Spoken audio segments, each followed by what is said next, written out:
ہم ویسے تو مجموعی طور پر ہی رد عمل والی قوم ہیں، لیکن قومی سطح کے بڑے بڑے واقعات بھی ہماری اسی سوچ اور عادت کی نظر ہو جاتے ہیں۔ ہم نقصان ہونے کے بعد ٹھیک ٹھاک پچھتاتے ہیں، سانپ گزر جانے کے بعد لکیر پیٹتے ہیں۔ تازہ مثال پشاور میں دہشت گردی کا واقعہ ہے۔ سانحے کے بعد حسب معمول حکومت حرکت میں آئی۔ وزیر اعظم شہباز شریف نے آل پارٹیز کانفرنس بلا لی اور پشاور میں ایپیکس کمیٹی کا اجلاس بھی کر لیا۔ ایپیکس کمیٹی کے اجلاس سے خطاب کرتے ہوئے وزیر اعظم شہباز شریف نے کہا کہ اگر اب بھی ہم نے کچھ نہ کیا تو تاریخ ہمیں کبھی معاف نہیں کرے گی۔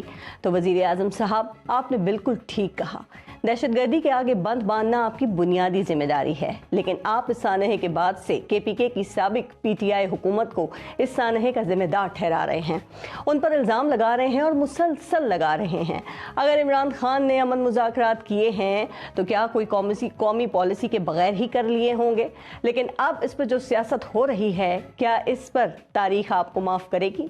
آپ نے سانحے کے بعد کہا کہ KP حکومت کو 2010 سے اب تک 417 ارب روپے مل چکے ہیں۔ تو وزیر اعظم صاحب، کیا یہ پیسے دہشت گردی کے خلاف فرنٹ لائن ہونے کی وجہ سے صوبے کا حق نہیں تھا؟ کیا وہ 417 ارب روپے کو ایک فرد اپنی جیب میں ڈال کر لے گیا ہے؟ کیا ان پیسوں کا کوئی ریکارڈ نہیں ہے؟ کیا اس کو خرچ کرنے کا کوئی حساب کتاب نہیں ہے؟ اگر یہ سب کچھ موجود ہے تو الزامات لگانے پر کیا تاریخ آپ کو معاف کرے گی؟ وزیر اعظم صاحب، کہا جا رہا ہے کہ آپ حکومت میں آنے کے بعد سے اپوزیشن کے ساتھ جو سلوک کر رہے ہیں نا، کہ اپوزیشن پر مقدمات کی بھرمار ہے، ایک کے بعد ایک گرفتاری ہے، کیا یہ سیاسی انتقام لینے پر تاریخ آپ کو معاف کرے گی؟ وزیر اعظم صاحب، آپ نے ملک میں مہنگائی کم کرنے کے لیے حکومت لی تھی نا، معیشت بہتر کرنے آئے تھے، لیکن صرف 9 ماہ میں اس ملک میں ہر طرف تباہی ہی تباہی ہے۔ مہنگائی 47 سال کی بلند ترین سطح پر اور زر مبادلہ کے ذخائر 10 سال کی کم ترین سطح پر آ چکے ہیں۔ اس بدترین پرفارمنس کے بعد کیا تاریخ آپ کو معاف کرے گی؟ وزیر اعظم صاحب، سانحات ہو جاتے ہیں، آپ روک تھام کے لیے ضرور کام کریں، لیکن اگر ہر کام پر سیاست ہی کریں گے، الزامات ہی لگائیں گے، دوسروں پر انگلیاں ہی اٹھائیں گے تو واقعی تاریخ آپ کو معاف نہیں کرے گی۔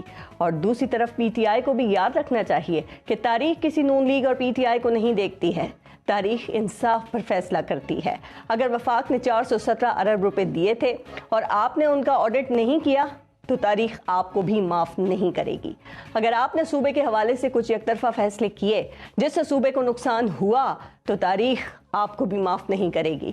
اس لیے بہتر یہ ہے کہ آپ سب خود اپنا محاسبہ کر لیں اس سے پہلے کہ تاریخ آپ کا محاسبہ کرے۔